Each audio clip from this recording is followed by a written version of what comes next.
이 성경의 말씀을 내가 율법적인 내 의지로만 하려고 하면 이 양심이라든지 율법 앞에서 내가 철저하게 곤두박질 쳐지는 걸 느끼게 됩니다. 오히려 이 그 율법이라고 하는 것이 내가 적나라하게 그 율법이라는 기준은 죄를, 사실은 이 율법은 우리를 거룩하게 하는 그 도구는 아니에요. 율법의 목적은 나의 나됨을 철저하게 인식하게 하고 깨닫게 하는 것이 목적입니다. 그런데 구원 받기 전이나 후나 마찬가지예요. 우리 율법이 우리를 거룩하게 유도하지 못해요. 다만 하나님의 은혜가 바로 이 구속 안에 나타난, 또 성령을 우리에게 주신 이 은혜 안에서만이 이 성령을 쫓아 행하게 될 때, 또 십자가의 은혜를 아는 사람만이 이 성령 영을 쫓아 행할 때 율법의 요구를 이루어지게 합니다. 그래서 이제 우리가 이 오늘 본문에 대한 이 이해도 단순히 도덕책 읽는 것처럼 여러분들이 거짓말하지 말라 그러니까 이런 차원에서 하면 여러분이 여지없이 무너지고 또 여러분이 좌절하고 낙심하는 걸 느끼게 됩니다. 내가 이 짓을 하면 내가 이제 개다. 내가 이 짓을 하면 짐승이다 그런데 여러분 그런 적이 얼마나 반복됩니까? 안 돼요, 이게. 내 의지로도 막 이렇게 이건 안 해야 되겠다 하는데 또 넘어져요. 그거는 우리 힘으로는 될 수가 없다고 하는 거죠. 그래서 이제 우리가 이 본문을 통해서 이제 우리가 어떻게 이런 것들을 이제 이겨야 되는지, 한 가지는 그리스도인만은 이 명령을 순종할 수 있는 위치에 있다. 그런 조건을 갖고 있다. 이거는 우리에게 책임이 있는 거죠. 우리가 그리스도와 함께 죽었고 또 우리가 그리스도와 함께 살아난 위치에 있기 때문에 우리의 그 어떤 정체성이나 신분, 그러니까 이 성경은 우리에게 어떻게 행하라는 말 이전에 네가 어떤 사람이냐는 말이에요. 우리가 이제 이 골로새 3장에서도 쭉 그런 걸 보죠. 이 아름다운 나무는 열매를 맺을 수밖에 없게 되죠. 그러니까 우리가 누구냐 했을 때 우리가 그 아름다운 열매를 맺을 수 있는 나무라고 하는 거죠. 내 신분이 누구냐? 하나님의 자녀고 내가 의인이고 또 하나님께 속했고 내가 누구냐라고 하는 것이 내 삶의 어떤 열매를 갖게 됩니다. 그래서 이제 이런 부분에 대해서 우리가 생각해 보도록 하죠. 그래서 이제 예를 들어서 우리가 부모님들이 우리 자식들에게 공부해라, 열심히 공부해라, 막 때로는 막 이제 협박도 하고 막 또 매를 때리기도 하고 아니면 또 회유하고 막 이렇게 선물도 사주기도 하면서 부모님들은 자식들에게 이제 공부하라는 명령을 하게 되죠. 그것은 부모님들이 지금까지 인생을 살아오면서 직간접으로 많은 것을 경험을 했어요. 그리고 공부하는 것이 그의 인생이 얼마나 중요한가를 그 필요성이나 어떤 중요성을 누구보다 잘 알기 때문에 그렇게 공부하라고 하는 거거든요. 그리고 그것을 정말 공부의 필요성을 알 때는 사실은 시기를 지나고 그것을 이제 이제 이미 공부를 끝난 때 우리는 이게 정말 중요하다는 걸 알게 돼요. 근데 그거를 모르고 있는 그 타이밍에 우리는 공부를 하잖아요. 부모들은 그런 안타까움을 가지고 어떤 방식으로든지 이제 공부하도록 하는데, 그래서 성경에서는 우리의 부모에게 순종하라 이 말은 내가 잘 몰라도 일단은 순종하게 되면 그것이 우리의 그 삶의 중요한 미천이 된다고 하는 것입니다. 자, 우리가 이제 오늘 이 본문에 이 거짓말에 대한 부분을 쭉 말하고 있는데, 우리가 이제 이 세상에 되돌릴 수 없는 세 가지가 있는데, 쏟아진 물, 흘러간 세월, 입 밖으로 내뱉은 말이라고 그랬어요. 그래서 이제 오늘 많은 심리학자들이 거의 우리의 75%의 말이 거짓말을 담고 있다고 얘기했습니다. 그리고 내가 이제 정직하게 살면 이 손해 본다고 하는 이 사고가 거의 한 70%가 된다고 그러죠. 그래서 사람들은 거짓말이 아주 우리 삶에 넓게 보편화되어 있고 깊숙이 파고 들어 있습니다. 그래서 이 거짓말은 거짓말쟁이에게 가장 큰 벌이 뭐겠어요? 그가 진실을 말해도 믿어주지 않는 거죠. 여하튼 우리가 이제 이 거짓말을 이제 성경에서는 여러 가지로 얘기하고 있는데, 자, 우리가 이 본문에 보면 거짓말을 하지 말라 이렇게 했는데, 우리 에베소서에 보면 하나님의 형상 가운데는 뭐가 있어요? 하나님의 형상을 쫓아 하나님의 형상 가운데는 이 의와 그다음에 진리와 거룩함이라는 말씀이 있어요. 이 하나님의 형상을, 하나님의 성품을 닮았다는 말은 그 하나님의 성품 가운데는 의가 있어요. 그러니까 하나님께서는 그 본질적으로 의로우신 분이고 거룩하신 분이죠. 하나님의 율법을 통해서 하나님 자신의 그 거룩함을 반영해 놓은 것, 이것이 율법이죠. 하나님의 요구하신 의가 율법 안에 들어가 있어요. 그리고 이제 마지막 우리가 심판받을 때 이 율법을 가지고 율법의 법을 가지고 사람들을 심판하게 되죠. 그래서 마지막 그 공의의 심판이 이루어집니다. 집행되는 심판이 있어요, 이 공의가. 근데 이제 그 사이에 하나님께서 우리가 스스로 의로울 수 없는 우리들을 위해서 예수 그리스도의 죽음과 피를 통해서 이 사실을 믿는 자들에게 믿음으로 의롭다고 하는 길을 열어놓으셨어요. 그래서 하나님께서 준비된 의라 그러죠. 예수 그리스도를 믿으면 누구든지 구원받을 수 있고 의롭게 되는. 그래서 우리가 구원받은 것은 바로 의롭게 되는 거죠. 그래서 모든 사람이 죄사함, 예수님이 십자가에서 세상 모든 죄를 사했다고 하는 의미는 맞는 말이지만 모든 사람이 의롭게 되질 않아요. 왜 그러냐면 우리가 이 복음의 진리를 깨닫고 믿을 때 그 사람에게 의롭다고 칭해 주시는 거예요. 이게 칭의라고 그러죠.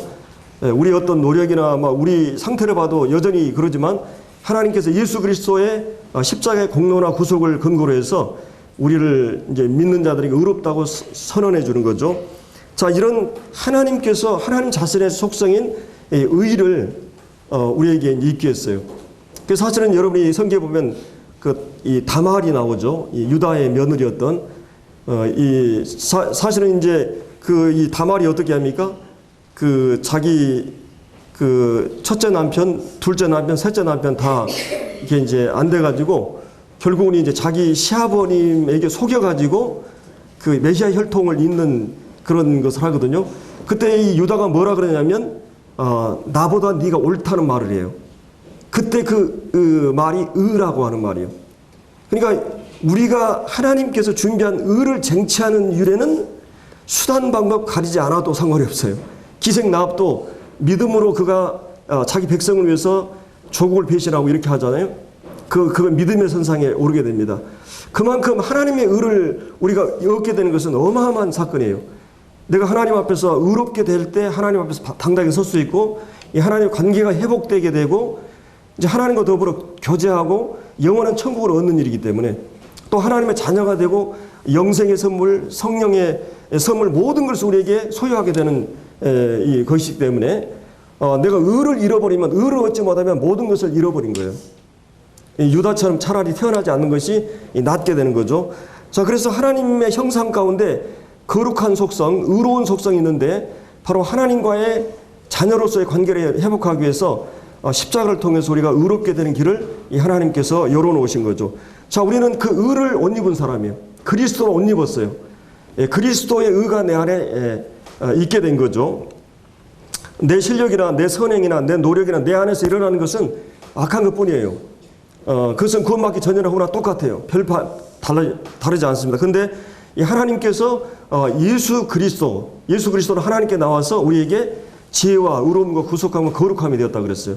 그래서 이 그리스도를 이제 묶어놓으니까 그리스도로 옷 입었으니까 하나님께서 우리를 보실 때 내가 너를 다시 이제 죄를 기억지 않겠다. 불법을 기억지 않겠다. 내 바탕을 본 게 아니라 그리스도로 옷 입어 있는 그리스도를 동원한 그리스도만이 필요하다고 하는 그 믿음을 갖는 사람들에게 하나님께서 우리를 볼 때 이제 의롭다고 보시는 겁니다. 마치 여러분들이 성난개비는 약하지만은 못을 거기다 묶어놓으면 그냥 분절해질 수밖에 없는데 이 못 때문에 분절해질 수 없는 것처럼 그리스도로 묶어진 이제 성령 안에서 저가 내 안에 내가 저 안에 있는 이런 놀라운 관계 속에 우리가 들어간 것이에요. 이제 우리는 모든 의롭다 하는 그 칭의를 바로 이 그리스도로 말미암아 얻을 뿐만 아니라 이제 이 죄의 세력에서 이겨나가는 믿음 안에서 이 하나님 말씀을 순종하고 적용해 나가는 데 있어서도 그리스도로부터 오는 공급과 힘으로 이 삶을 살아가게 돼 있어요. 내 실력과 힘으로만 되는 게 아니고. 그래서 이제 이 사도 바울이 계속 그 말씀의 그 문장마다 촘촘히 이렇게 집어넣는 것은 그리스도가 내게 어떤 분인가를 계속 얘기하고 있는 걸 볼 수가 있죠. 자, 그래서 우리가 이제 오늘 이 본문을 보면서 이제 하나님의 형상 가운데 의라고 하는 것, 그 다음에 두 번째가 뭐가 있어서 진리가 있었죠. 하나님 아버지는 진리의 하나님이십니다. 아버지의 말씀은 진리의 말씀이죠. 예수 그리스도는 내가 곧 진리요, 길이요, 진리요, 생명이다. 성령은 진리의 영이에요. 그래서 하나님은 이 참되시고 진리를 떠나서는 존재할 수 없어요. 그리고 이 마귀는 거짓의 합이고 이 범죄한 인간도 만물보다 거짓되고 심히 부패한 게 인간의 마음이에요. 세상은 거짓으로 거짓의 지배를 받고 영의 거짓의 정신과 가치가 지배하는 나라가 바로 세상 나라입니다. 근데 우리는 이 거짓의 영의 지배를 받다가 이제 하나님의 나라로, 이제 진리의 나라로 옮겨진 자들이에요. 그렇기 때문에 이제 우리는 진리를 행해야 된다고 하는 것을 말하고 있어요. 정말 우리가 진실한 마음을 일깨우고 또 이 하나님 앞에서 우리가 항상 주님을 향한 진실함과 이 깨끗함과 순전함을 우리가 지켜야 되기 때문에 이 진리는 굉장히 중요한 부분이에요. 또 우리가 이제 종교가 타락하면은 유대교의 타락은 이 거짓에 있어요. 어제도 제가 이제 제자 훈련 이 강의를 쭉 들어보니까 막 이 세상은 짝퉁이 너무나 많죠. 거짓된 복음, 다른 예수, 다른 영, 그리고 온갖 이단들, 그리고 그 잘못된 데는 왜 사람들이 많이 모이는지. 이게 이제 이 유대교가 타락했을 때 바리새인, 사두개인, 에세네파 다 거기에 외식과 위선과 형식만 남은 게 바로 이 타락한 종교의 특성입니다. 성도가 개인적으로도 타락하면 우리가 이 사울도 하나님의 영이 떠나고 그다음에 삼손도 하나님의 영이 떠나니까 무기력해져 버리죠. 그리고 다윗도 시편 51편에 보면 이 하나님의 성령을 거두지 말라고 기도합니다. 주님 중심의 진실함을 원하는 하나님, 또 이 정직한 영을 회복해달라고 기도해요. 그래서 우리가 이 정직은 얼마나 중요한지 모릅니다. 그 사람의 영성은 정직과 관련되어 있어요. 얼마나 우리는 진실한가. 그래서 우리가 이제 오늘 이 본문을 보면서 시편 이제 51편을 한번 보면서 진실의 중요성을 한번 나누도록 하겠습니다.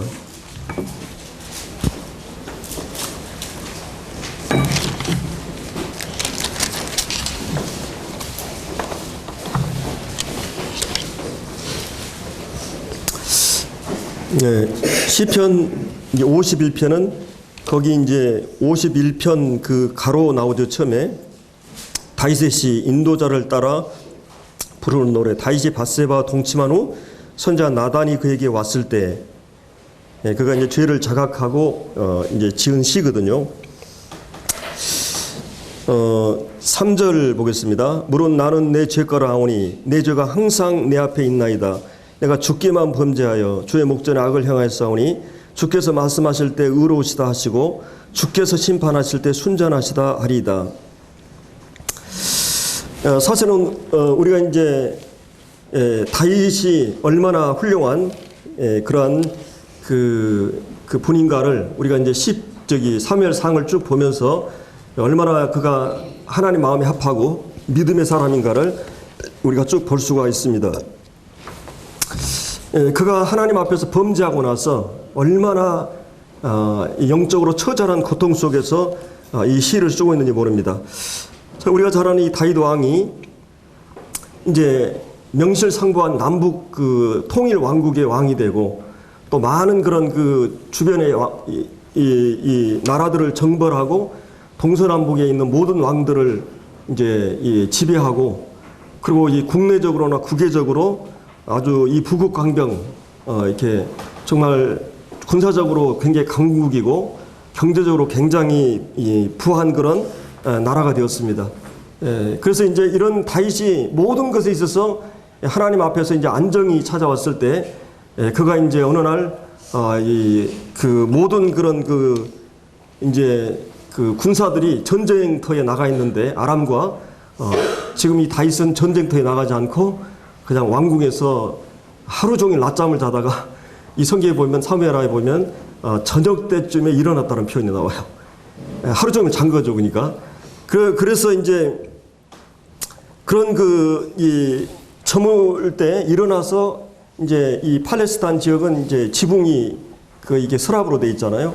그렇기 때문에 거기서 한 그 옥상에서 여인의 목욕한 것을 우연히 보다가 이게 그 성적 충동이 일어나가지고 이 자기 부하를 보내가지고 이 여인을 취하게 됩니다. 이 동침을 하게 되죠.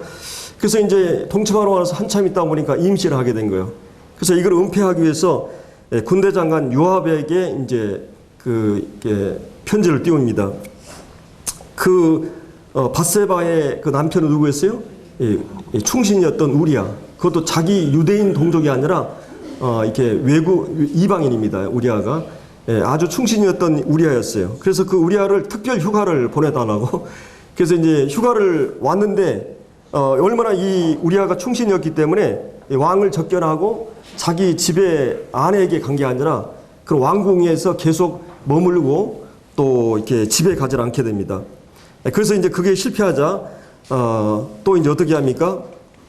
다윗은 다시 요압에게 우리아를 통해서 편지를 보내게 되는데 이 우리아를 그 싸움터의 최전선에 보내가지고 총알바지가 되게 해서 이 우리아를 죽여라. 그게 실제 그렇게 됐죠.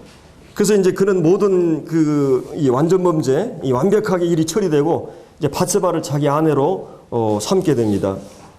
근데 사무엘상 11장에 보면 이 다윗의 소위가 여호와 보시기에 약하더라 이렇게 표현하고 있거든요.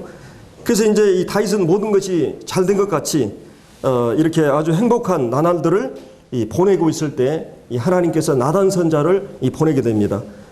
그래서 이제 이 나단 선지자가 와가지고 내가 참 슬픈 얘기를 왕에게 드리고 싶습니다. 임금 나라의 한 시골의 큰 부잣집 그 양과 소가 이렇게 많은 그런 귀족이 있고 또 한 사람은 굉장히 가난해가지고 이 양새끼 하나를 가지고 애지중지하면서 얼마나 그 귀한지 같이 안고 자기도 하고. 근데 어느 날 이 부잣집에 손님이 왔어요. 잔치를 해야 되는데 그 귀족이 그 염소사끼리 한 마리 있는 그 양을 뺏어 가지고 이렇게 잔치를 하게 됐다고 하는 말을 하게 됩니다. 이 말을 들은 이 다윗이 버럭이 화를 내면서 그런 비열한 사람이 있는가? 그 사람 당장 처단하라고 이렇게 명령을 내리죠. 그때 이 나단이 이 말을 가로막으면서 바로 당신이 그 사람이라고 얘기합니다. 그때 이제 그가 하나님 앞에서 무너지면서 자기 자신이 얼마나 하나님 앞에서 악한 자인 것을 알게 되면서 바로 이 시를 기록하게 돼 있어요. 그 하나님 앞에서 정말 회개하는, 이거는 믿지 않은 불신자도 회개의 과정이 어떻게 일어나고 또 구원받은 성도도 어떻게 하는 것이 회개라고 하는가를 우리 본문에서 이렇게 잘 보여주고 있습니다. 이제 이 다윗은 갑자기 이 말을 듣고 그의 마음에 깊은 그런 수치심과 두려움이 가득하게 되죠. 그래서 이제 이 구원받은 사람도 회개가 필요하고 구원받지 않은 사람도 회개가 필요합니다. 여러분들 정말 오늘 이 8절에 있는 대로 이 9절이라 또 10절을 쭉 이렇게 맞서 보면 우리가 그 주님 안에서의 그 즐거움이 상실돼 버린, 영적인 기쁨이나 즐거움이 이렇게 떨어져 버린 이런 신앙생활을 하고 있지 않은지, 그렇다면 우리가 회복이 필요하고 그 모든 원인에는 이 죄와 관련되어 있고 회개가 필요한 것을 볼 수가 있습니다. 그래서 주님이 이 땅에 오셨을 때 최초로 하신 일성이 회개하라고 있어요. 이 사도 세리 요한도 회개하라 그랬고, 그리고 이제 우리가 이 베드로의 최초의 설교도 너희가 회개하고 돌이키라고 말합니다. 이 바울도 하나님에 대한 회개와 우리 주 예수 그리스도에 대한 믿음을 얘기하는 걸 볼 수가 있죠. 이 회개란 죄를 정말 자각하고 이 죄를 깨닫게 되고 인정하는 걸 말하죠. 예를 들어서 우리가 이제 어떤 이 뉴스에 보면 가끔 범인들이 정말 양심이 막 굳어져 가지고 죄를 인정하지 않는 경우가 있잖아요. 근데 이제 이 증인이나 막 어떤 범죄 이런 자료들이나 모든 것이 다 밝혀져 가지고 이제 이 사람이 죄인으로 딱 되게 되면 이 사람이 정말 그때 고백을 하게 되죠. 아, 내가 죄인입니다. 사실은 굉장히 사람을 완고하기 때문에 끝까지 구실을 잡고 정당하고 합리화하고 죄를 죄로 인정하지 않으려고 하는.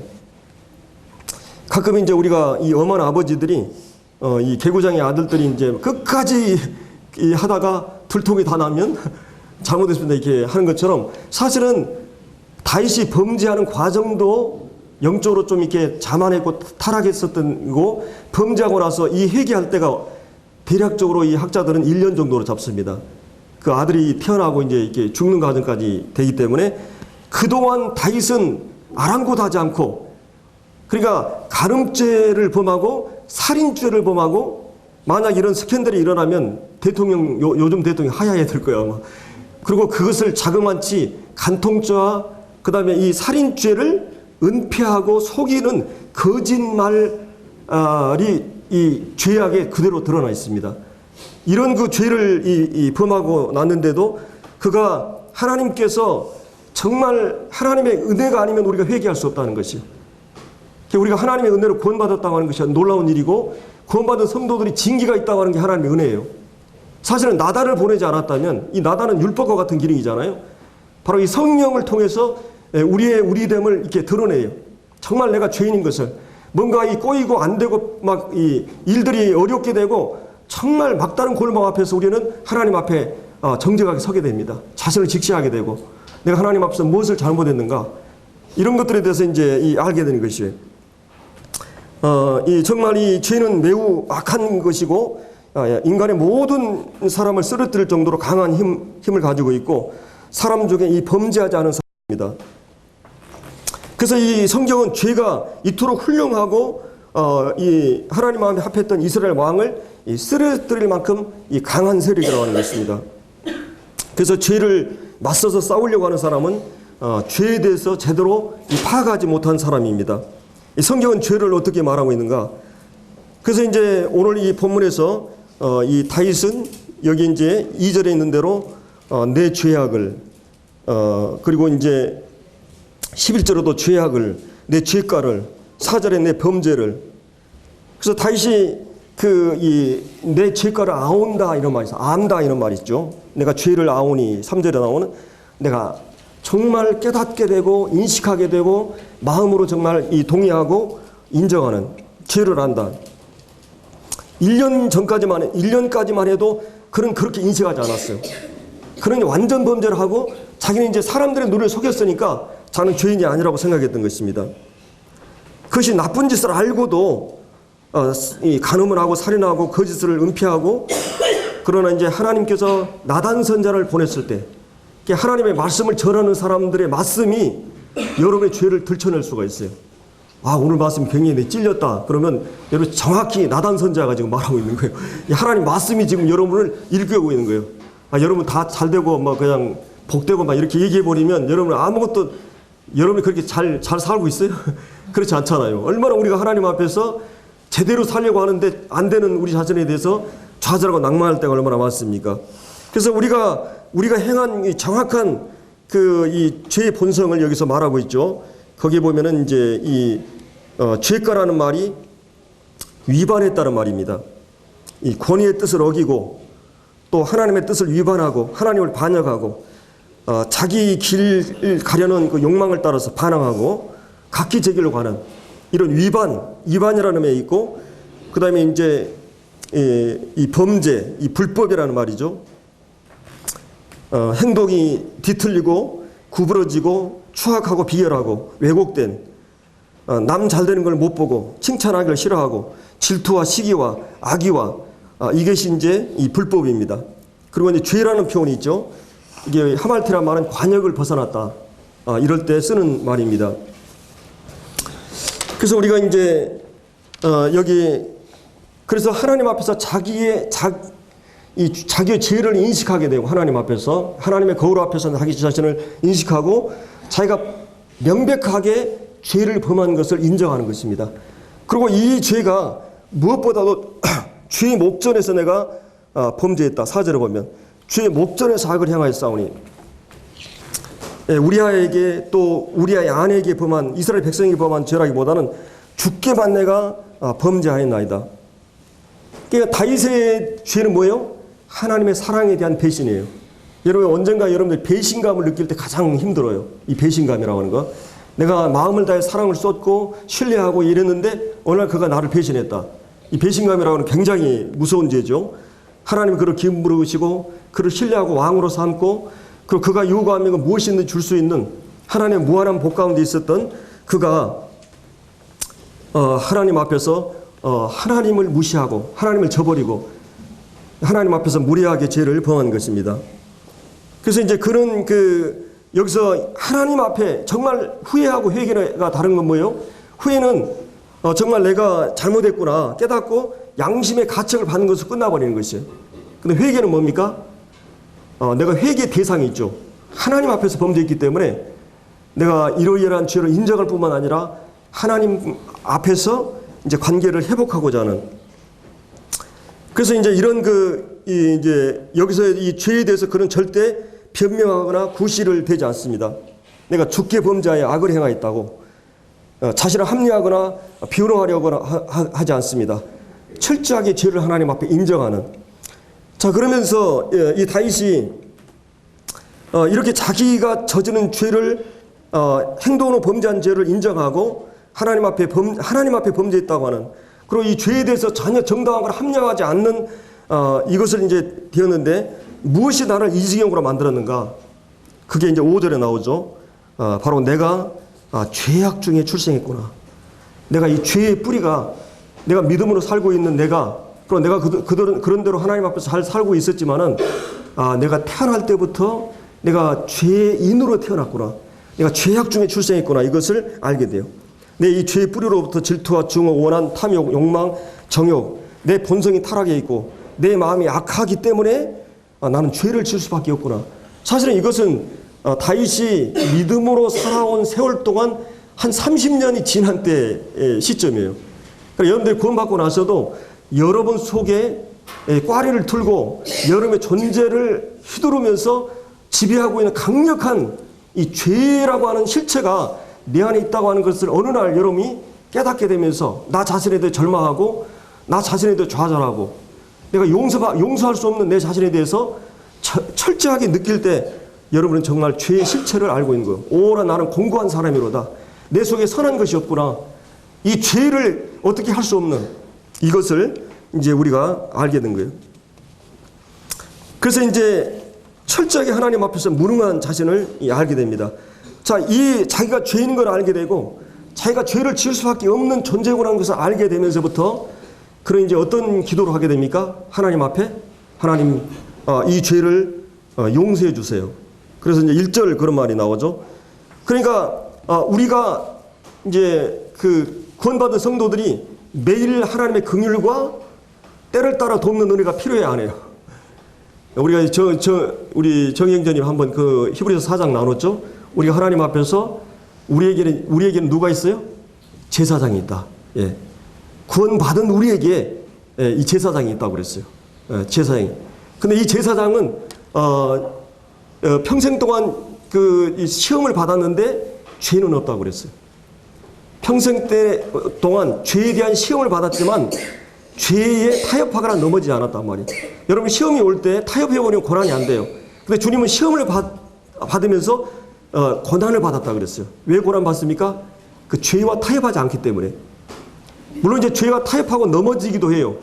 그래서 이제 우리가 죄로 말미암아, 그런데 우리의 대제사장은 우리의 연약함을 채우려 하지 아니한 자가 아니오 그랬죠. 그러니까 우리의 대제사장은 뭐라 그랬어요? 우리의 연약, 우리 죄로 말미암아 넘어지고 그리고 넘어지고 좌절하고 막 이런 우리를 너무나 잘 아시는 주님께서 우리의 연약함을 채우려 하지 않은 자가 아니라는 말은 이 동정하고 이해한다는 말이에요. 가장 우리를 잘 아신 분이 우리를 이해하고 동정한다는 말이에요. 사실은 이 다윗은 어떻게 보면 얼마나 뻔뻔해요. 1년이 지나고 범죄하고 그리고 하나님 앞에서 나단 선지자를 통해 죄를 드러냈을 때 그가 하나님 앞에서 얼마나 어떻게 보면 이 그리스도인의 특권이라고 할 수 있어요. 우리에게는 이런 당돌함이 있고 용기가 필요해요. 내가 이렇게 범죄하고 넘어졌어도 하나님은 나를 은혜로 대하신다고 하는 은혜의 영토에 있다고 하는 것 때문에 내가 관계하는 사람이 전에 어떤 노예 신분에 있을 때는 주인은 가차 없었어요. 그러나 이제는 내 관계하고 있는 분이 아버지예요. 그래서 그 아버지는 은혜를 가지고 우리를 대하셔요. 우리에게 이 대제사장이 있다. 그렇기 때문에 우리는 긍휼하심을 잊고 불쌍히 여김을 잊고 때를 따라 돕는 매일매일 우리가 은혜가 필요하기 때문에 은혜의 보좌 앞에 담대히 나간다 그랬어요. 하나님은 백보자, 의로운 하나님이셔요. 그리고 은혜의 보좌가 있어요. 이게 우리의 대제사장이 우리에게 있다고 하는 것이에요. 그래서 이 다윗은 지금 이 1절에서 하나님이여 주의 인자를 따라 한결같은 사랑을 따라 내게 은혜를 베푸시며 주의 많은 긍휼을 따라 내 죄악을 지워주소서. 이를 기도하고 있는 것입니다. 그가 나단 선지자를 통해 죄를 인식하고 하나님의 죄를 깨닫고 나서 죄를 씻어달라고 기도하고 있는 것이요. 그래서 이제 하나님이 누구시며 어떤 분이신가? 하나님 빛이시고, 정말 우리가 하나님 앞에서 마음을 다해서, 목숨을 다해서 하나님 사랑하고 이웃 사랑해야 될 책무를 하지 못한 죄가 다윗의 범죄만큼 큰 죄가 돼요. 근데 우리가 하나님 앞에서 그렇게 살고 있습니까? 그렇지 못하다고 하는 거죠. 이 죄의 본질은 하나님 자신에게 영광을 돌리지 않는, 그래서 용서를 구하는 이제 다윗을 보게 돼요. 1절과 2절과 6절과 7절에서 그 내 죄를 말갛게 제하소서, 또 내 죄를 지워주소서, 지우개로 지워주소서, 또 이렇게 페인트로 칠해주소서. 그리고 6절에 보면 7절에 보면 우슬초로 나를 정결케 해주시고 이 내 죄를 씻어주소서. 눈보다 희리다. 하나님의 용서를 구하는, 내가 범죄한 그 죄를 인정하고 하나님 앞에 용서를 구하는 그런 모습을 보게 돼요. 자신이 정말 하나님 앞에서 소스라치게 흉한 죄인 것을 알게 되면 그때 우리 마음은 하나님 앞에서 이렇게 용서를 구하게 된 것이, 자신이 정말 무력한 것을 알고 양심의 소리를, 이 고발을 억누르거나 누를 수가 없었기 때문에, 그래서 그는 그 죄를 범하고 나서부터 하나님 앞에서 바로 이 기쁨을 잃어버렸어요. 그래서 이 8절에 보면 내게 즐겁고 기쁜 소리를 들려주시사, 이것은 하나님의 은혜, 용서에 대한 복음을 내가 듣기 전까지는 주께서 꺾으신 뼈들, 이 주께서 꺾으신 뼈다는 말은 이 몸에서 가장 큰 고통, 신경다발이 어디 있어요? 뼈에 다 있어요. 하나님께서 죄를 범한 이 다윗에게 그 뼈를 꺾었다는 말은 뼈가 꺾이는 고통 속에 들어갔다는 것이, 죄라고 하는 것은 그리스도인들에게 이렇게 심각한 죄예요. 꺾으사 뼈들을 즐겁게 해달라고 기도합니다. 주의 얼굴을 내 죄에서 돌이키시고 내 모든 죄악을 지워주소서. 자, 그러면서 10절에 이제 그리스도인들의 죄 사함만이 아니라 우리 안에, 여러분들이 그 율법을 지킬 수 없잖아요. 그렇죠?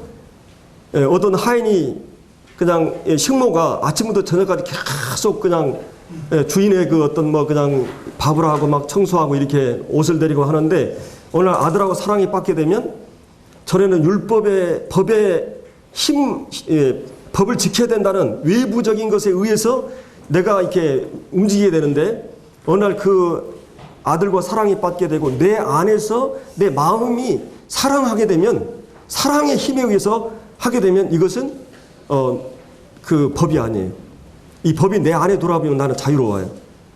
이 뭐 독립군 후사들에게 너 군대 가라 마라 그런 말 할 필요 없어요. 족을 위해서 목숨을 걸려고 하는 자원자들이에요. 그래서 여기에 보면은 이 정직한 영, 내 속에 정한 마음을 창조해 달라고 하나님께서 이 거듭날 때 새로운 본성을 얘기하는 거죠. 정직한 영을 새롭게 해줘서, 그리고 주 앞에 내 쫓아내지 마시고 주의 성신을 내게 거두지 마소서. 이제 구약에서 이 시작적으로 얘기하면 성령을 소멸하지 않게 해주소서, 이런 말이에요. 그 다음에 12절에 주의 구원의 즐거움을, 구원의 감격을 내 회복해 주사, 자원하는 심령을 주사. 그래서 하나님을 사랑하는 마음이 일어나면 이제 자원하는 마음을 가지고 하나님을 섬기게 돼 있어요. 그래서 우리가 구원받지 않은 사람이나 구원받은 성도들이 바로 이것에 대한 회복이 있어야 돼요. 내 영적인 회복이.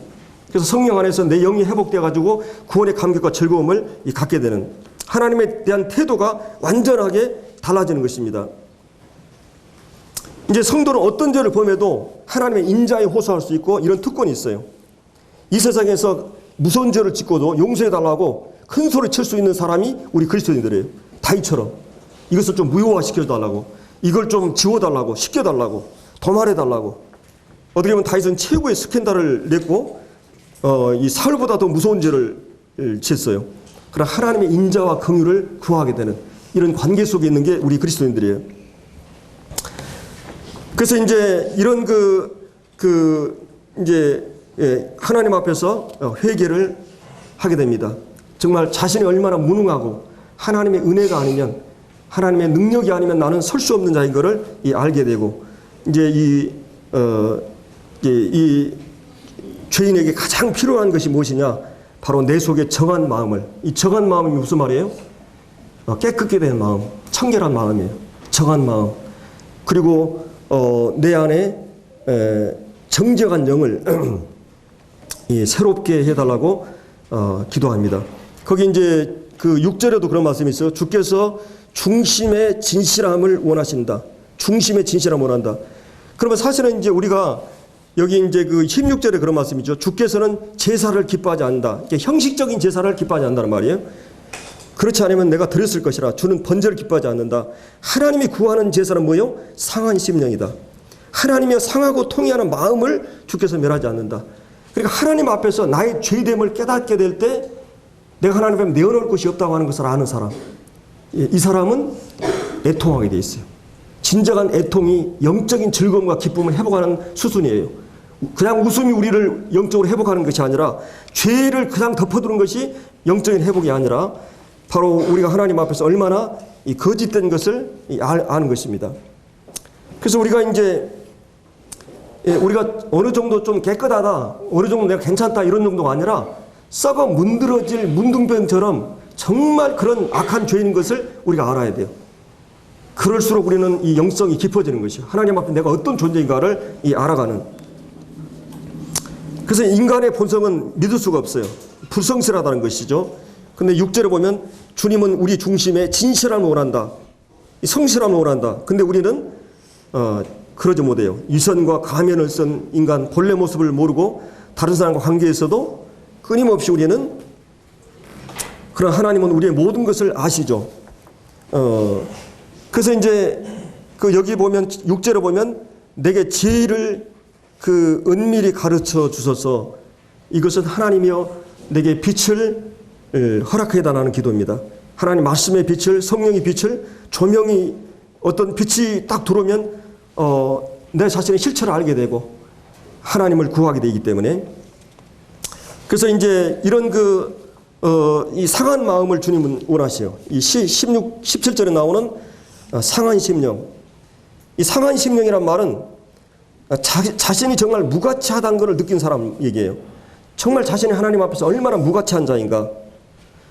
정말 이 그릇이 이 옹기나 도자기나 이것이 깨져버린 것인 쓰레기통에 버려야 될 무가치하다 했을 때 이 말을 쓰는 것이. 그러니까 자신이 하나님 앞에서 깨어진 존재다. 죄인이다. 정말 내가 쓸모가 없는 존재다는 것을 인식할 때만이 하나님의 은혜를 구하게 되죠. 그리고 이제 이 상한 마음은 이 천박하고 하찮은 것을 내게서 없애달라고. 이 사실 영적인 그 사람들은 우선순위가 정말 그 자기 자신 안에 주님 앞에 선한 것이 없다고 하는 걸 고백하는 사람들이에요. 육신적인 사람일수록 뭔가 자기가 잘했다고 생각할 수가 있어요. 그러나 여기서 자기가 정말 하나님 앞에서 자신을 보는 거죠. 그리고 위선이 제거된 마음이에요. 이 마음은 인봉된 그릇이 그 속에 좋은 것이 있는지 썩은 것이 있는지 모르는데 깨뜨려졌을 때 쉽게 이제 알 수 있는 것처럼 이 상한 마음, 위선되지 않는 마음을 얘기할 때 깨어진 마음이라고 그래요. 나의 모든 것이 적나라하게 드러났을 때 그것이 상한 마음이에요. 하나님은 그 정직한 영, 진실한 마음을 우리 하나님 앞에서 어떤 자인가를 고백하는 것을 원해요. 이 통회하고 상한 마음, 이 향유 옥합이 깨뜨려졌을 때 진정한 그것이 드러나요. 그러니까 이런 그 깨어지고 상한 사람들 안에서 그리스도의 향기가 드러날 수 있어요. 왜냐하면 그리스도가 거기에 주가 되기 때문에, 주님이 그 안에서 좌정하기 때문에, 거기서 하나님의 영광이 임하기 때문에, 하나님이 통제하는 삶이 가능하기 때문에. 그러나 뭔가 자기 자신을 붙들고 있는 사람에게는 그것이 불가능한 것을 보게 됩니다. 그래서 이 다윗은 이제 이런 그 영적인 회복을 가져왔을 때 그런 이 기쁨과 즐거움을 회복하게 됩니다. 영적인 기쁨을, 웃음을, 이 다윗의 이 즐거움을 회복하게 돼 있어요. 그리고 이 하나님께 항상 이 찬미하리라고 이렇게 말하고 있습니다. 그러니까 영적인 회복은 하나님을 향한 예배가 있고, 그 다음에 자신에 대해서 자신 안에 영적인 기쁨과 즐거움이 회복되는 것이죠. 이 기쁨은 성경이 말하는 기쁨, 특별한 영적인 원초적인 그런 기쁨이에요. 주의 구원의 즐거움을. 그래서 바울은 원래 내성적이고 침울한 성격의 소유자였는데 바로 이 주를 우리가 보지 못하나 사랑하는도다. 그리고 말할 수 없는 영광스러운 즐거움으로 즐거워한다. 사도 바울도 베드로도 그 서인서 가운데 원래 내성적이고 선천적으로 그런 우울한 기질들이었는데도 그런 영적인 기쁨으로 가득 차 있었던 것을 우리가 볼 수 있습니다. 그리고 항상 기뻐하라고 강조해요. 그래서 그리스도인으로서 이 기쁨, 즐거움을 누리지 못하도록 막은 원인이 무엇입니까? 결국은 이 죄의 문제라는 것이죠. 죄가 하나님과 교제를 깨버리고 하나님 말씀을 순종하지 못하도록 하게 됩니다. 그래서 이 죄 문제의 실체를 바라보고 주님 앞에 이 죄를 내려놓고 회개하고 회복의 방식을 가져야 됩니다. 그리고 이제 무엇보다도 우리가 하나님보다도 자신을 바라보는 스스로 자기 기준을 가지고 이렇게 할 때 우리는 영적인 기쁨을 회복하지 못하게 되죠. 그래서 이 교회에 나오지 않고 말씀을 접하고 그다음에 성도들 교제를 접하고 이렇게 하지 않으면 자신을 보게 되면 비참해질 수 있어요. 반성이 필요하지만 지나치게 자기를 보면 움츠리게 되게 돼 있죠. 그러나 다윗은 하나님을 향해서 눈을 들었어요. 하나님의 용서를 구했어요. 그리고 하나님의 그 속성과 신실함을 의지해서 그분의 내 모든 죄를 용서하시고 얼마든지 용서할 수 있는 분인 것을 확신하고 그 하나님 앞에 구했던 것을 보게 됩니다. 그래서 이제 이 다윗은 이런 하나님 자신 안에 있는 인자와 사랑을 깨닫고 이 자아를 버리게 되고 자신을 믿지 않고 하나님의 능력을 깨닫게 되고 내 속에 그래서 하나님의 능력에 의해서 정한 마음, 정직한 영을 또 나를 붙들어준 영을 회복해달라고 기도하고 있는 걸 볼 수 있습니다. 그래서 하나님의 영광을 위해서 그가 하나님 앞에 서게 돼 있어요. 그래서 여기 내가 이제 이렇게 됐을 때 다른 사람을 내가 도와줄 수 있다고 말하고 있어요. 하나님께 이 영적인 회복이 일어날 때 하나님께 영광과 존귀를 드리게 되고 내 안에 영적인 기쁨과 즐거움이 회복이 되고 그리고 그때만이 내가 거기 보면은 13절에 보면 그리하면 이런 것들이 회복되게 되면 내가 범죄자들에게 또 다른 구원받지 않은 사람들뿐만 아니라 구원받은 성도라 할지라도 넘어진 자들에게 이 주의 도의 원리를 가르쳐서 죄인들을 죽였다고 말하고 있어요. 내가 구원을 받지 않은 사람은 절대 우리가 이 구원의 감격을 전할 수 없죠. 근데 영적으로 회복을 경험한 사람만이 내가 또 다른 사람을 가르칠 수 있다. 누가 가르칠 수 있느냐? 그래 이게 경험을 갖고 있는 사람만이 가르칠 수 있다고 말하고 있는 것입니다. 그래서 우리가 오늘 이 본문을 통해서 우리가 어떻게 정직할 수 있는가, 진실할 수 있는가, 우리가 하나님 앞에서 어떤 자인 것을 항상 인식하고 주님의 십자가의 용서를 항상 구하고 그리고 이 성령의 능력을 쫓아서 우리 영이 새롭게 회복될 때 우리가 이런 삶을 살게 됩니다. 사실은 이제 제가 오늘 저기 해야 될 내용을 반밖에 못 해가지고 이 나머지를 이렇게 이제 정리가 안 되는데 하여튼 우리가 하나님 앞에서 그리스도인으로서 우리가 주님을 섬겨나가면서 끊임없이 죄로부터 완전한 용서를 받았지만 그러나 여전히 죄의 뿌리고 죄의 세력이 우리 안에 남아가지고 끊임없이 이것과의 이 괴물과의 전투가 시작이 돼요. 끊임없이 우리는 좌절하고 넘어지고 근데 또 이것을 이길 수 있는 원리가 무엇이냐? 오늘 이 본문에서 우리는 하나님 앞에 담대하게 나아가서 그리고 주님이 내 안에 그러니까 죄를 극복하는 길은 원리적으로 봤을 때 뭐예요? 사랑이 회복되면 가능해요. 사실은 이 죄라고 하는 것은 자기 중심이잖아요. 근데 사랑은 자기를 초월하는 것이에요. 자기를 초월할 때부터 사실은 가능해요. 내 안에 사랑이 주님에 대한 사랑이 다른 영혼에 대한 사랑이 일어나면 절대 범죄할 수 없습니다. 그래서 이 심령이 회복되도록 그런 기도하고 있어요. 그리고 자원하는 심령, 바로 이 사랑의 마음을 가지고 사랑은 율법을 완성하고 율법을 지키게 돼요. 그리고 성령이 우리 안에 있기 때문에 성령을 구하고 성령 쫓아 행할 때 율법의 모든 요구를 이루어지게 할 수 있다고 우리가 이 말씀을 통해서 보게 됩니다. 우리 기도하고 마치겠습니다.